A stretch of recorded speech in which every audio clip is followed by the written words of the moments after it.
CCTV short news നിങ്ങൾക്കായി സമർപ്പിക്കുന്നത് power guard solar system Koonamuchi. നമസ്കാരം. CCTV ഷോർട്ട് ന്യൂസിലേക്ക് സ്വാഗതം. കുന്നംകുളം ഉപജില്ലാ കലോത്സവം 584 പോയിന്റോടെ Kunnamkulam Bethany saint John school overall കിരീടം സ്വന്തമാക്കി. പന്നിത്തടം കോൺകോഡ് സ്കൂൾ 388 പോയിന്റോടെ രണ്ടാം സ്ഥാനവും വെസ്റ്റിമങ്ങാട് സെന്റ് ജോസഫ് സ്കൂൾ 345 പോയിന്റോടെ മൂന്നാം സ്ഥാനത്തിനും അർഹരായി. കുന്നംകുളം ഉപജില്ലാ കലോത്സവത്തിൽ സമഗ്ര കവറേജിനുള്ള പുരസ്കാരം CCTVക്ക്. 4 ദിവസങ്ങളിലായി നടന്ന കലോത്സവ കാഴ്ചകൾ ലൈവായും വാർത്തകളിലൂടെയും സ്പെഷ്യൽ റിപ്പോർട്ടിംഗിലൂടെയും പ്രേക്ഷകരിലേക്ക് എത്തിക്കുവാൻ CCTVക്ക് കഴിഞ്ഞു. കുന്നംകുളം ഉപജില്ലാ കലോത്സവത്തിൽ മികച്ച ശബ്ദവും വെളിച്ചവും ഒരുക്കി കൂനമുച്ചി MB ബേസ് ഇവന്റ്സ്. സമാപന സമ്മേളനത്തിൽ കുന്നംകുളം AEO A മൊയ്തീനിൽ നിന്ന് MB ബേസ് ഇവന്റ്സ് ഉടമ ബാബുപോൾ മൊമന്റോ ഏറ്റുവാങ്ങി.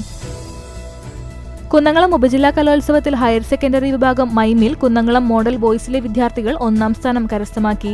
തുടർച്ചയായി 4 വർഷവും സ്കൂളിലാണ് ഉപജില്ലയിൽ 1ാം സ്ഥാനം ലഭിക്കുന്നത്. ഗുരുവായൂർ ബ്രഹ്മകുളത്ത് തെരുവുനായ റോഡിന് കുറുകെ ചാടിയതിനെ തുടർന്ന് ബൈക്ക് നിയന്ത്രണം വിട്ട് മറിഞ്ഞ് യാത്രക്കാരന് പരിക്കേറ്റു. ചെമ്മണ്ണൂർ വാഴപ്പള്ളി വീട്ടിൽ ജോഷിക്കാണ് പരിക്കേറ്റത്. ലഹരിയില്ലാ നാളേക്കായുള്ള ഹാപ്പി ഡോപ്പു ആക്ടിവിറ്റിയിൽ സ്റ്റൈൻസ് മിജു സമ്മാനാർഹനായി. Vellithiruthy blooming buds Bethania senior secondary സ്കൂളിലെ 4ാം ക്ലാസ് വിദ്യാർത്ഥിയാണ് സ്റ്റൈൻ. ചൊവ്വന്നൂർ ശ്രീ കല്ലഴി വിഷ്ണു ഭഗവതി ക്ഷേത്രത്തിലെ ഉത്സവത്തിന് നവംബർ 18 ചൊവ്വാഴ്ച കൊടിയേറും. ആർത്താറ്റ് സെന്റ് മേരീസ് ഓർത്തഡോക്സ് കത്തീഡ്രലിൽ ആനീദ്യ പെരുന്നാൾ ആഘോഷിച്ചു. വെള്ളിയാഴ്ച വൈകിട്ട് സന്ധ്യ നമസ്കാരത്തോടുകൂടി ആരംഭിച്ച ആനീദ്യ പെരുന്നാളിൽ നിരവധി വിശ്വാസികൾ കല്ലറകളിൽ മെഴുകുതിരി തെളിയിച്ചു. SJ പ്രൊഡക്ഷൻസിന്റെ ബാനറിൽ ഒരുക്കുന്ന അയ്യപ്പ ഭക്തിഗാനം പ്രകാശനം ചെയ്തു. CCTV ഷോർട്ട് ന്യൂസ് നിങ്ങൾക്കായി സമർപ്പിക്കുന്നത് power guard solar system Koonamuchi.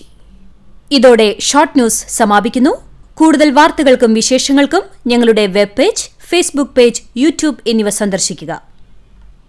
തത്സമയ വാർത്തകൾക്കായി www.cctv online.tv സന്ദർശിക്കുക. നമസ്കാരം.